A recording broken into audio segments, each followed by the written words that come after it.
or even the 21st century, we're going to take you back a little bit.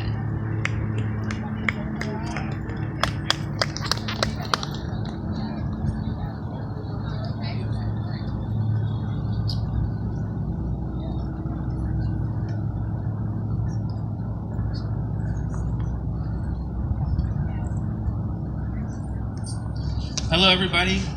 Thank you to the Morris Library and University Library Museums and Press for hosting this very important event, which is fundamental to our society, to our civilization, the freedom to read, intellectual freedom. I can't stress the importance of it.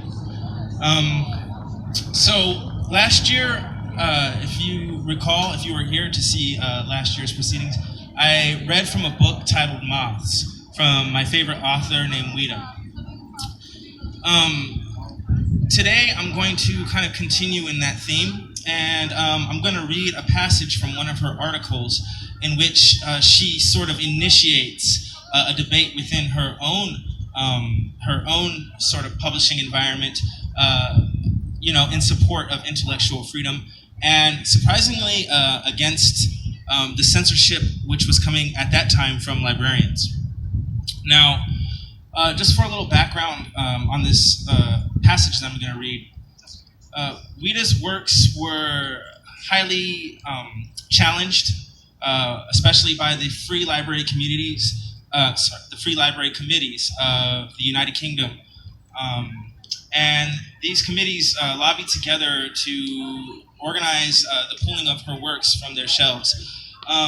Most notably, her work Moths, published in 1880, was challenged because of its having a protagonist who ends up having a divorce, and that divorce being the most positive outcome for her situation. So Ouida was known for having very licentious characters, and she retrospectively was known for advancing sort of sexual liberation in her works. Her name was often mentioned in the same sentence as figures like Zola, and so not only did her publishers try to market her and rebrand her in a more positive light, a less controversial light, but oftentimes libraries, would actively engage in the censorship of her works. And by 1883, she starts to write letters to the local periodicals. She writes a letter to the Times, trying to defend the kind of characters that she wrote about and the themes and situations that she depicted in her novels. But by 1885, she was having none of it. She would write letters to the library committees, telling them that they were making mistakes by challenging her works. And in 1885, she unleashes a full-blown attack against the librarians who were trying to stop her works from being circulated within their libraries.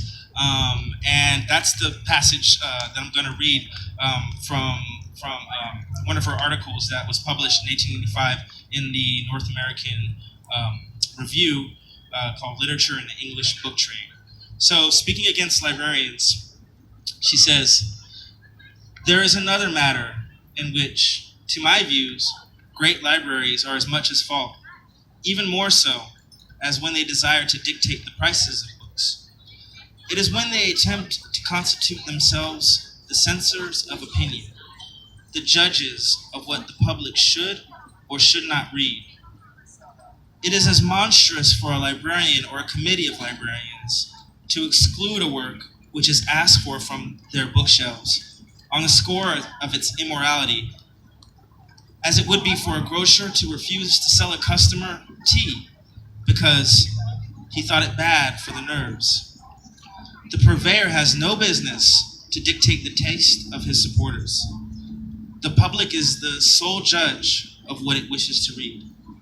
If the wickedest book in the world be in demand, the circulating libraries, which are merely the go-between uniting the publisher and the reader, are bound to supply it. Its character is no affair of theirs.